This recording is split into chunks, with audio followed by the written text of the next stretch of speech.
all around the streets of New York. It started well.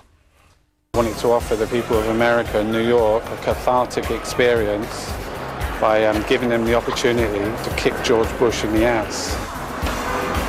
He's doing a service, a public service, and I'm giving him a break.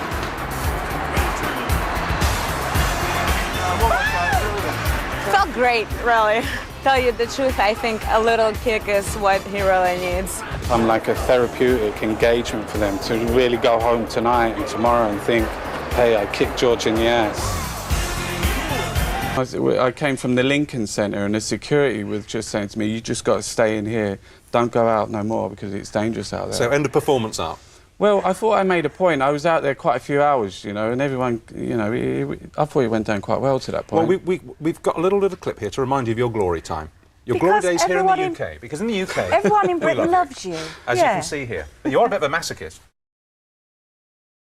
Finally, an art piece with extra bite. Entertainment 24's guest this evening claims he has eaten a cooked corgi. Served on a silver... And that an independent post-mortem examination was carried out and found that the fox died from gunshot wounds. Well, I don't know who done the independent examination, but it certainly wasn't CSI. You're watching 5 News. Welcome back. Now, Mark McGowan is a man with a mission. He's prepared to go to any lengths to find love and ease his aching loneliness. To raise attention to his plight, Mark has just completed a 60-mile crawl on his hands and knees. He set out from London Bridge on Boxing Day and ended up this weekend at his destination of Canterbury. He did it all with a rose clenched between his teeth, boxes of chocolate tied around his wrists and ankles, and a sign on his back saying, "Could you love me?" An artist has sparked controversy, outrage even, by posing as a dead soldier curled up in a ball on a city centre street. Reg Keys, whose military policeman's son was killed in Iraq, has called the so-called performance art insensitive. Joanne Riddle has been to take a look. Question: do you think this is art? Well, Mark McGowan does. Britain's bus lanes. Sadly, he's not a transport planner or a politician. He's a performance artist, so his protest consists of trying to pull a route master 100 yards using just his big toe. Pull the bus, pull the bus, pull the bus, pull the bus, pull the bus. Finally, to the man who's rolling his way into the record books with an epic 40-mile trip. Actually, I see myself as a great British adventurer. Like Sir Edmund Hillary and Scott of the Antarctic, Dame Ellen MacArthur, Mark McGowan. Ben Fogle. Mark McGowan. He started in London this morning and will travel through the city to Hertfordshire before ending up in the town of Nebworth at the end of the month. What's his name? His name's Mark McGowan. Now, an artist has risked the wrath of monarchists, not to mention breaking the law, by eating swan, a privilege only legally available to the Queen. Mark McGowan, who describes himself as a performance artist, tucked into the royal bird outside a gallery in East London. He claimed it was a protest against royalty and the upper classes. The police say they will investigate. Mark McGowan! Mark is sporting a turkey on his head and is surrounded by a group of mentalists. Now, Mark, what is actually the message you're trying to preach today? I'm trying to carry a message to fat people. Now, next tonight, picture the scene. You're walking out to your car, and as you get closer, you notice a little mark on the side, and then it dawns on you that some vandals dragged a key along it, leaving an ugly scratch on your paintwork that'll cost an arm and a leg to have repaired. Yes, you're not going to be best pleased, are you? But how about if you then found out it was all in the name of art, and you should feel flattered to have been a part of it? Well, that is exactly the situation dozens of drivers who parked in Camberwell in South London found themselves in last month. Phil Bales met the artist, who freely admits to this art attack. It's a plague in our neighbourhoods. A vandal sidles up to your car, takes out a key and scrapes an ugly scratch from wheel to wheel as he walks along. Utterly mindless, you might say, but this man did it to dozens of cars, all, he claims, in the name of art. I was scratching cars back in just after Boxing Day in London and into January a little bit. I just thought I'd do one, but it became compulsive obsessive and I ended up scratching about 30. But first tonight, the controversial art exhibition which reenacts the suicide bomb attack on the Piccadilly line between Russell Square and King's Cross, in which, of course, 26 people were killed.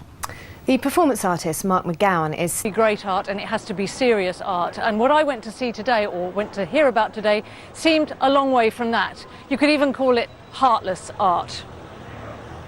A filthy underground room with no light, where Mark McGowan claims he will reenact the 7/7 bombing. You can hit me as hard as you like.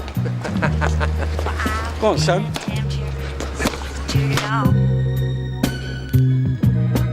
Where he's faced a range of hazards, including general filth, abusive bystanders. It was this sliding shot, so my technique in the end was so good, I was very rarely stubbing my nose on Come on, pavement. show us. I think you better just show us. Yes. Well, this is like a Tiger Woods shot. This would be like, you line it sort of like vertically.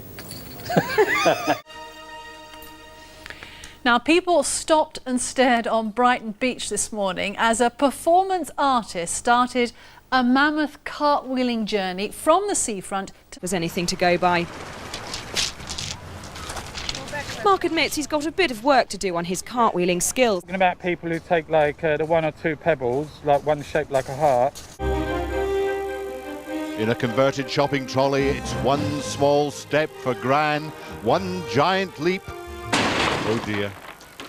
Des guten Geschmacks. Der Londoner Künstler Mark McGowan schickt sich heute an, ganze 70 Mal ein Drittel der. Una nocciolina fino al 10 di Downing Street, residenza del premier inglese Tony Blair. Oggi, complice il suo passaggio in Italia. The pavements were wet, the dizziness relentless, but the reception along the route has so far been warm. Most saw the rolling as a comedy rather than high art. Others were less generous. That's art. Oh, that's funny, you know, because it don't look like art to me. What's it look like to you? Just rolling on the floor for no reason. He's not just been in the same cap as me, has he? Art? You call that art rolling along the floor? I think you've been in that case, really. It is fairly difficult. It's strong on that part of my hand there, and my knee, and my right. Vol significar això? Quin significa té? Jo m'he espantat, pensava que havia caigut el pobre home. Quin significat té? Doncs que...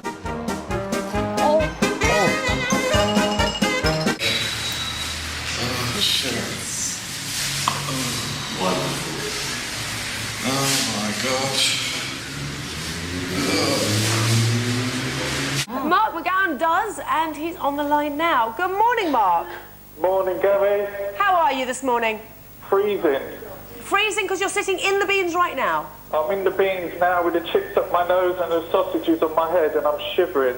Okay. Well, that's what the English breakfast is all about. We're to Camberwell Green, and they're a pretty cultured bunch down Camberwell Way, so I asked the lunchtime connoisseurs of the Hermit's Cave pub what they thought of Mark's work of art.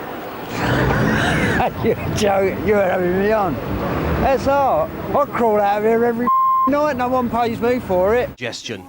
Surely the responsible thing to do is turn it off. Can I do that? Can I turn it off? I mean, you can, but there's a notice up there and it says if you find the tap off, you have to turn it back on. Why? Well, there. Is it still art? Well, the silence. That's still art? Well, I think we'd better turn it back on. Now it's art. Or, put another way, a complete and utter waste of water. Simon Harris, London Tonight, Peckham.